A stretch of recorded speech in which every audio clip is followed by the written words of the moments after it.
The hammer strength equipment is giving BG students a fresh new look on their workouts. Carts are filled with mail, loaded up, and then delivered to the package center.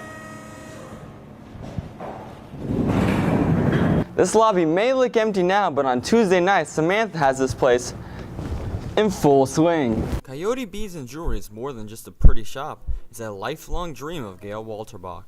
Walterbach has lived in Bowling Green her whole life. She says she always dreamed of owning a jewelry store in her hometown.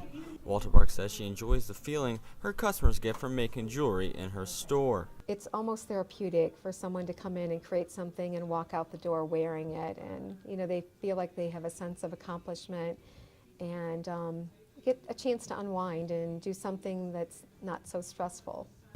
Walterbach helps customers pick out the items they'll be wearing around Worcester. Frequent customer Judy Bateson says Walterbach keeps her store worth coming back to. Just fun. I mean, it's just so much fun. And people ask you all the time where you got your beads, and so you tell them, Coyote Beads. Walterbach goes to a gem convention every year in Tucson to resupply on her stones. At Coyote Beads and Jewelry, Gail allows any customer to walk into the store and make their own work of art. Walterbach's jewelry comes from all over the world, so that her dream can continue right here in Bowling Green.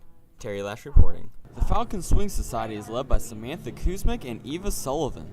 The two friends are education majors whose love of teaching crosses over with a love of dance. They instruct all of the members in 2-hour sessions on Tuesday nights. Kuzmic says that teaching swing dance lessons is preparing her for the future. I think it helps with controlling, because people like to talk here and you have to be like, hey guys, settle down, we gotta get back to what we were doing. So classroom control, I guess, and just showing how to have fun. Kuzmic and Sullivan have been dancing together since the two joined the group. They discuss ideas with each other to get the most out of their lessons. Sullivan says she has learned a lot teaching with Kuzmic. I used to get really flustered, like, oh no, we're not on topic anymore, this isn't okay.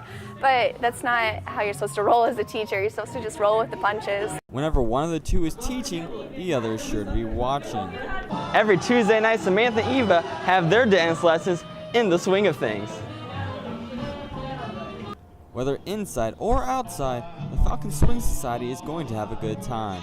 Terry Lash reporting. You cross the tracks to get to work or class. You've also broken the law. BGSU students who cross the railroad tracks illegally can be fined more than $80.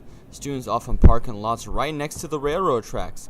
Then the students cross the tracks instead of using the designated crosswalks.